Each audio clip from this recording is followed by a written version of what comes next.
Welcome back to Danger Close Customs. Today we're going to be showing you my IWI Galil Ace Gen 1 Danger Close Customs Chatterbox Edition.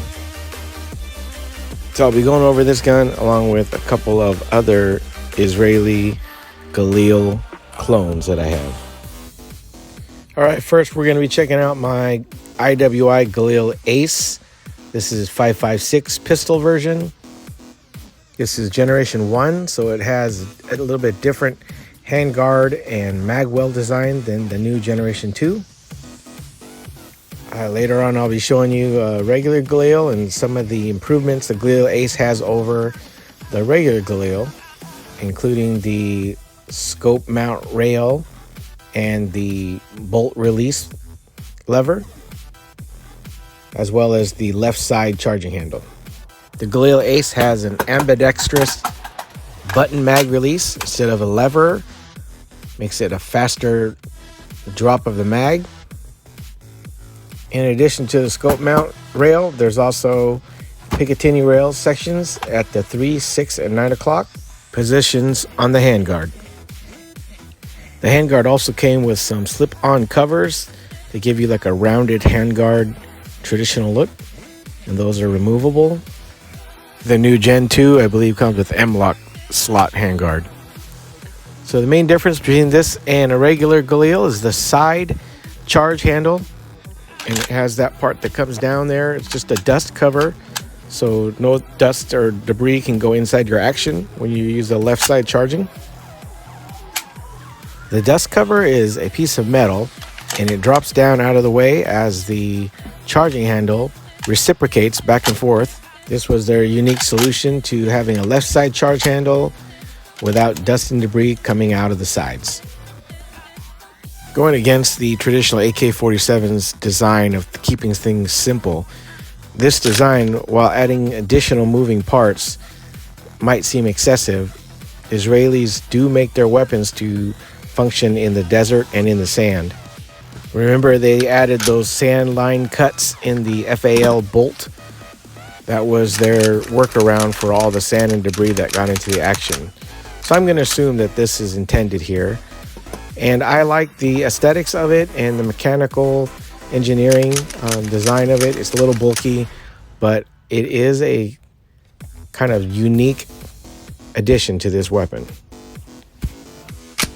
So I'll show you here. There is the bolt released button that you push down to release the bolt, which does hold open on an empty magazine. And much like the last video where I made a big deal about this, it increases your reload speed time by dropping the mag and then insert a new mag, push the button to release the bolt, just like an AR-15.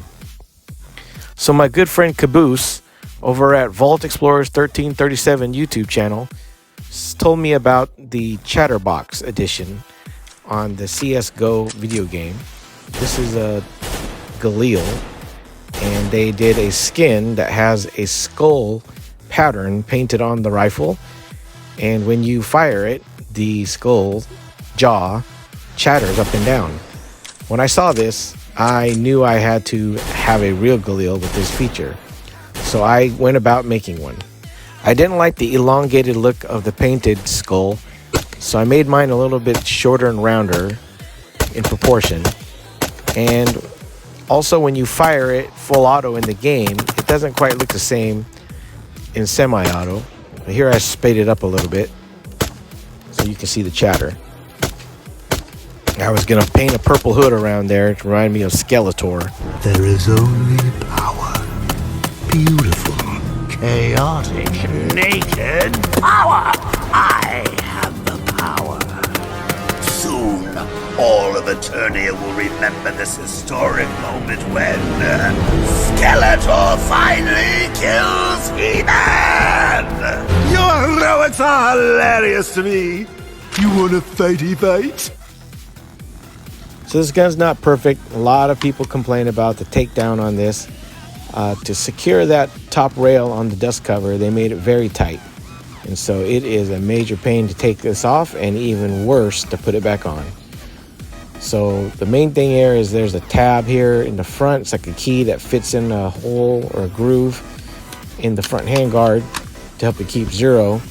And then the back part of the dust cover is really needing to be pushed or stamped into place to fit tightly so you can move the bolt back. Normally on an AK, you just put the dust cover on, you can give it a slap, or you could take something like a screwdriver and push in on the recoil rod just a little bit to fit that dust cover on. Not so on a Galil. This thing was probably 10-15 minutes of video edited out for me trying to put this thing on. So I imagine in the field this would be a pain in the ass, though you totally could do it with end of a round or a screwdriver or pocket knife. Right or wrong, I'm tapping in the rear of this dust cover into the little groove there so it'll sit tight. And if you know of a better way to put this together, please leave me a comment in the comment section. I'd love to save myself the anguish. So once I got the dust cover sitting in the groove, I can pry a little bit on the button and rack the action to push the rod out the back to secure it. And it's now back in place. I really don't know which design came out first, but the Arsenal AK and the Galil both have the thumb switch for the safety lever. It has a traditional AK up and down safety lever on the right side and a thumb switch that you manipulate to move that same lever internally on the left side. I'm sure they kept this same style of up and down lever just because of the mechanics of an AK. You're familiar with that manual of arms already. All right, next I have the Galil MAR, M-A-R pistol. It's a shorter barreled pistol version of the Galil. The M in M-A-R stands for micro. So this is a micro Galil, much like a micro Draco or micro AK. It's a short pistol with a brace. This action is the same otherwise as a normal Galil. It has the vertical charging handle, and also the rear dust cover has the rear sight on it, and it does hold zero and fit right back on there. Surprisingly, this weapon was very accurate. It's hitting an 8-inch plate at about 50 yards with the iron sights, and I was surprised considering these irons aren't really that much adjustable. It was hitting very well. You may notice on the side of the Galil there's a little cutout there right past my hand, and that is a spot cut out for a optics rail that slides on there and puts an optics rail over the action. However, it's a couple inches higher than I like, which is probably for that vertical charging handle. They corrected one issue and created another issue. But that vertical charging handle does work really well. You don't have to go under. You can just reach over the top, and you don't even have to flip it to the side. You can just run your hand over the top and charge the action. Next, I'll be showing the safety selector switch. By the way, you see that magazine? It says "No Joy." That was a Optics Planet shipping label that said "Enjoy." And on the other side, it says 35. These magazines hold 35 rounds. So I do like the Galil MAR. It's lightweight, compact, a little bit more simple than the Galil Ace. Fit and finish is not as nice as the Galil Ace, obviously. No scope rail, no bolt pulled open and release button. But for an AK action in 5.56, this pistol gets the job done. This is one of my favorite movies, District 9, showing the South African R4.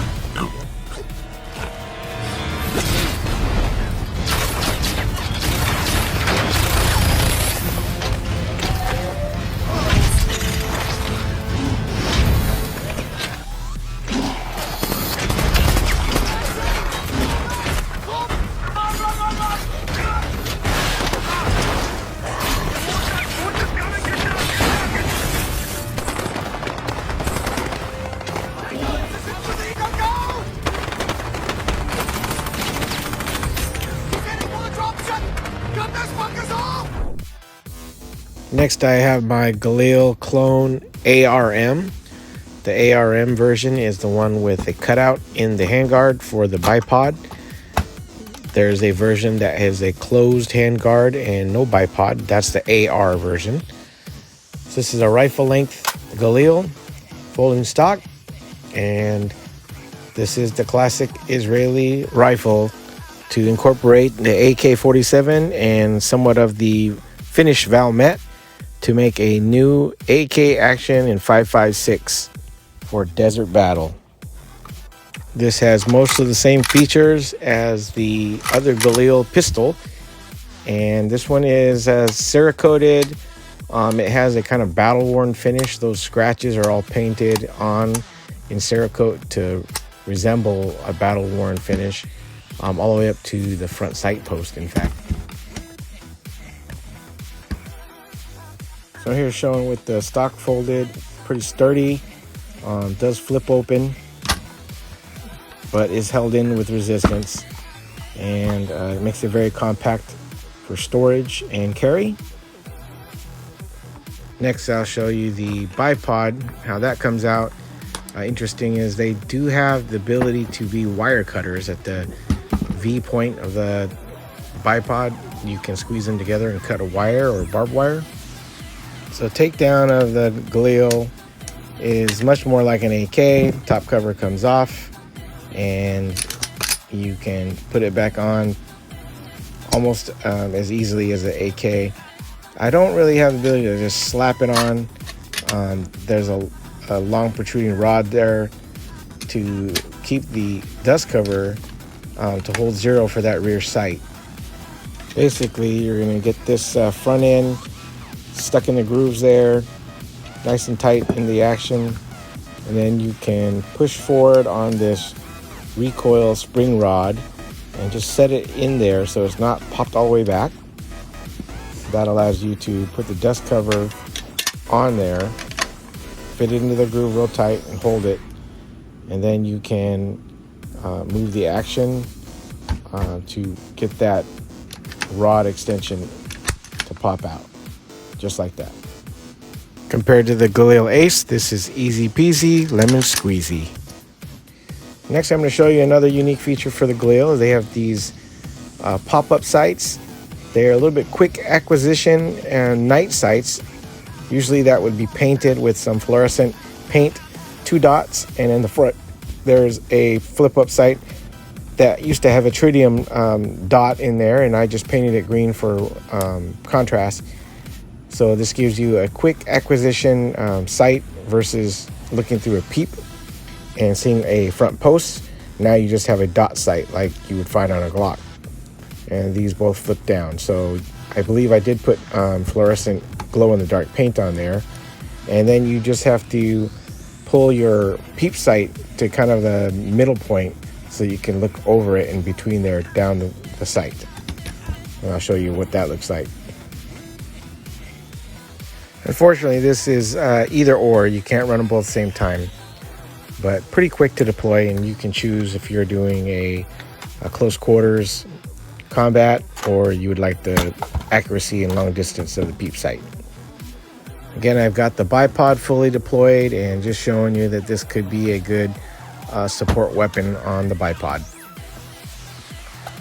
Another interesting thing about the Galil is there is a bottle opener in the handguard.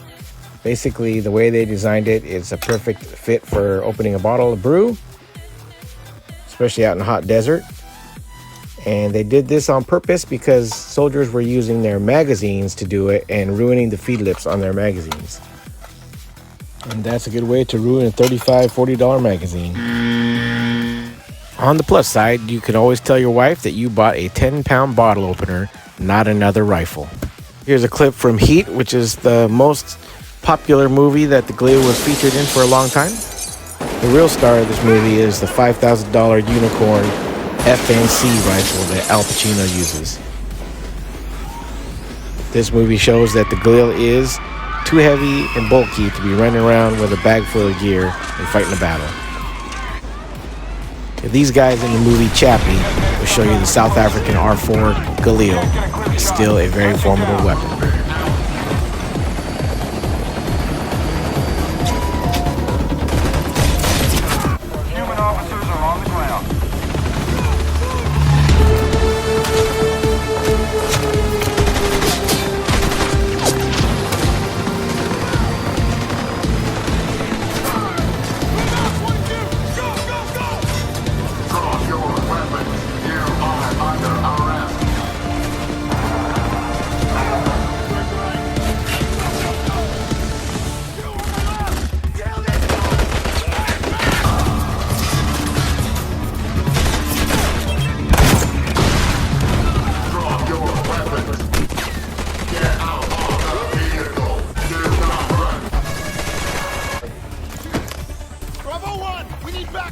Copy that. We're sending droids to your position. 22 going in.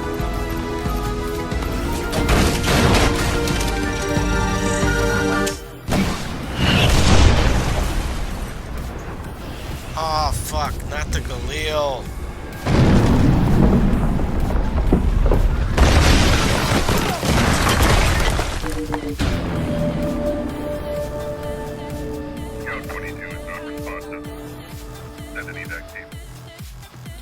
Thanks for watching Danger Close Customs.